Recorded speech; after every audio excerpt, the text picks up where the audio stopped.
या तो रखे अभिमान से दूर होकर भी दिल को हमेशा यह एहसास रहता है, भूषण ज्वेलर्स, अनमोल रिश्तों के लिए। देखिए, सफाई व्यवस्था तो मैं ये समझता हूँ कि ये दरअसल मैं इस रैंकिंग को ज़्यादा तवज्जो नहीं देता हूँ और मैं ये रैंकिंग ही फ्रॉड मानता हूँ। वो इसलिए भी मैंने पिछले साल भी इस पर बड़ा एक्सटेंसिवली लिखा था कि जो कॉम्पिटिटिव सिटीज़ के नाम से जो बात करना कि ये ठीक नहीं है, क्योंकि कंपटीशन नहीं हो सकता जिस तरह से ये शहरों को सिर्फ उसकी डेमोग्राफी के हिसाब से, मतलब पॉपुलेशन के हिसाब से चुन रहे हैं, वो सही नहीं है। लेकिन ये सब कहने के बावजूद भी अगर आप देखेंगे तो शिमला में डिटोरेशन तो डेफिनेटली हुआ। आप ये नहीं कह सकते कि क्योंकि ये जो रैंकिंग का सिस्टम फ्रॉड था इसलिए यहाँ कोई मतलब गिरावट नहीं हुई। गिरावट बहुत ज़्यादा हुई है, और गिरावट मुझे जो ज़्यादा लगती है वो ये है कि जो म्युनिसिपल कॉरपोरेशन है, जो इलेक्टेड बॉडी है, उसकी ओनरशिप शहर को लेकर, कि वो शहर की उनकी जिम्मेवारी है, उससे उनकी जो ओनरशिप है वो बहुत ज़्यादा कम हो गई है। और वो हमें दिखता ही है कि मतलब जैसे शहर को मतलब ये समझना कि अपना शहर है और इसके लिए जो कार्य करना है, और वो हमें लगता है कि बहुत ही मतलब गिरावट हुई है उसमें। और अगर आप ओवरऑल स्वास्थ्य पे भी देखेंगे तो जैसे जब कोविड का समय था तो मतलब आपने बिल्स जनरेट किए उन लोगों से भी जो मतलब जब एक भी ग्राम कूड़ा नहीं निकल रहा था, लेकिन तब भी आप बिल जनरेट कर रहे थे।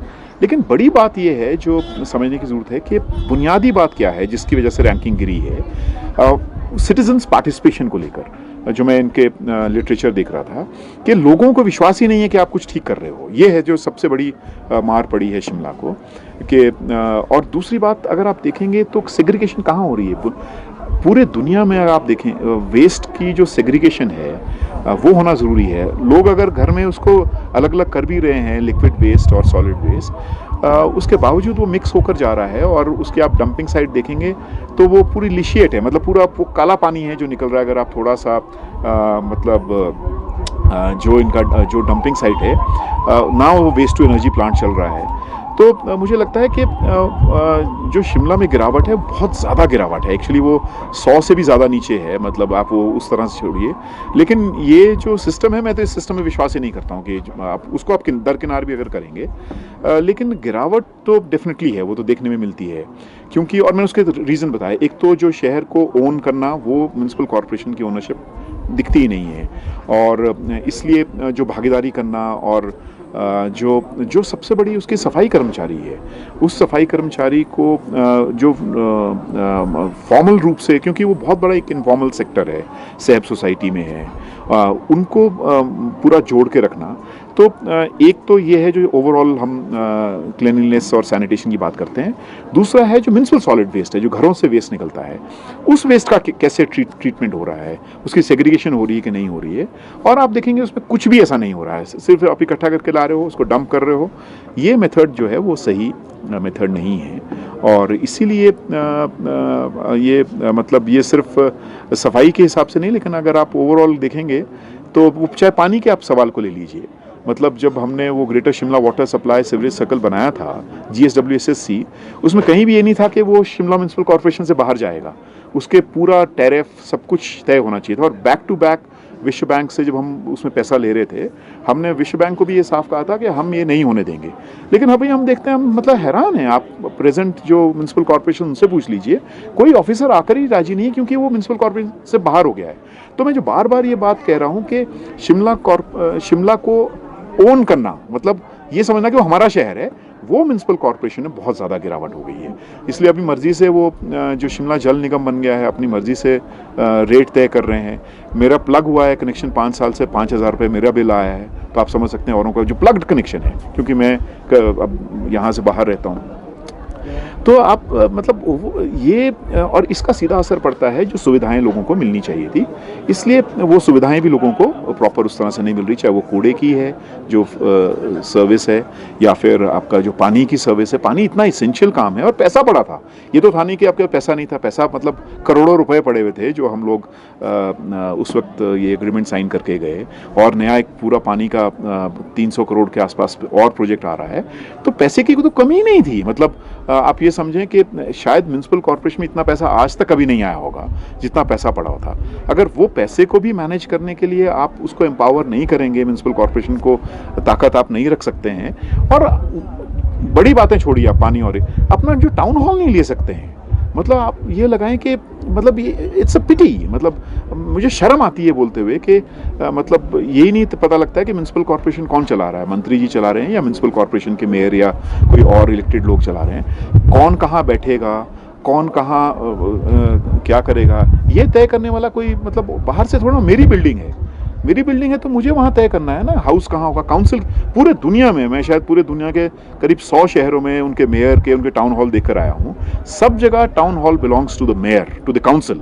यहाँ टाउन हॉल किसको है ना, काउंसिल। तो ये क्या हो रहा है? इसका कारण ये है कि ये जो बाहर जो ओनरशिप है, ये शहर से ना लगाव है ना प्यार है, और सिर्फ अपना छोटा मोटा काम निकालना, अपने वार्ड में डंगे लगा दिए 4, ये साहब शहर की विजन नहीं है। ये शहर स्मार्ट सिटी शिमला घोषित हुआ है, काफी पैसा भी आया हुआ है, क्या लगता है कि स्मार्ट हो पाया 4 साल? मैं तो आपको कह दिया ना साहब, ये सारा पैसा उसी वक्त की, हमारे अंग्रेजी में कहावत है, the Wolves will kill and the dogs will eat. हाँ, कि भेड़िया मारेंगे और कुत्ते खाएंगे बाद में। हाँ, लेकिन अरे उसको खाओ तो सही ढंग से यार, मतलब इतनी मेहनत से कोर्ट में केसेस कर करके, लड़ झगड़ के, सरकार के ऊपर पिटीशन डाल के तब ये स्मार्ट सिटी बनी थी। आपको तो याद होगा, पहले तो धर्मशाला ही थी, पैसा लाया, ये पूरा रीडेवलपमेंट प्लान हमें याद है, हमारे असिस्टेंट कमिश्नर, हम लोगों ने खुद उसके फाइनेंशियल्स वर्कआउट किए, और फिर श्रीकांत बाल्दी साहब ने हमारी मदद की, तब हमने वो रीडेवलपमेंट प्लान, कहाँ है वो रीडेवलपमेंट प्लान जो पूरा शिमला का, ये जहां पर हम बैठे हैं इससे नीचे तक पूरा रीडेवलप होना था एरिया, और पूरी की पूरी कायाकल्प होनी थी, वो था स्मार्ट सिटी ना।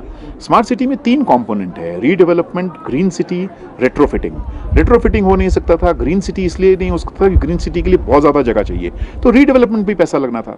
तो लेकिन वो रीडेवलपमेंट कहाँ है, डंगे लग रहे हैं साहब, मैं देख रहा हूँ स्मार्ट सिटी में। ये तो मतलब बदतमीजी है, मतलब ये तो शर्म आती है देख करके।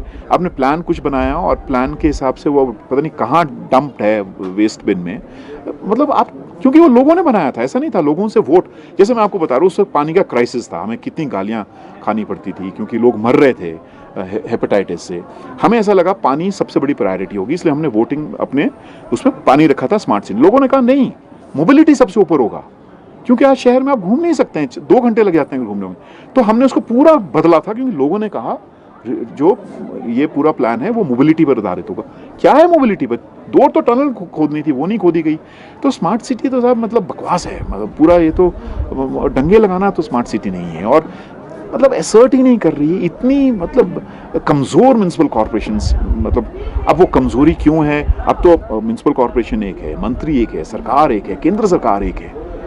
मतलब मुझे लगता है कि ये कॉन्ट्रडिक्शन होना जरूरी है, जिसके पास कॉर्पोरेशन हो उसका मंत्री नहीं होना चाहिए, और जिसका मंत्री उसकी सरकार नहीं होनी चाहिए। मतलब क्योंकि उस कंपटीशन हमें पता है ना कितना लड़ाई लड़के आप हासिल कर पाए थे, कितना पैसा ला पाए थे, और आज मतलब शर्म आती है हमें देखते हुए कि पैसा होने के बावजूद भी आप वो खर्च नहीं कर पा रहे हैं। और ये हम लद्दाख में, क्योंकि मैं लेह का विजन डॉक्यूमेंट फाइनल किया है, उसको मैंने सुपरवाइज किया है, और उनको भी हम यही समझा रहे हैं कि शिमला वाली गलती मत करना साहब तुम लोग।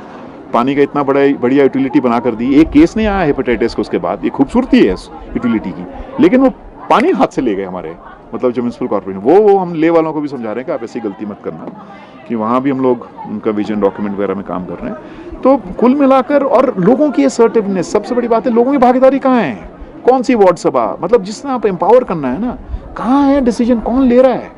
मतलब ये तो बहुत ट्रैजिक है एक्चुअली, बहुत ट्रैजिक है।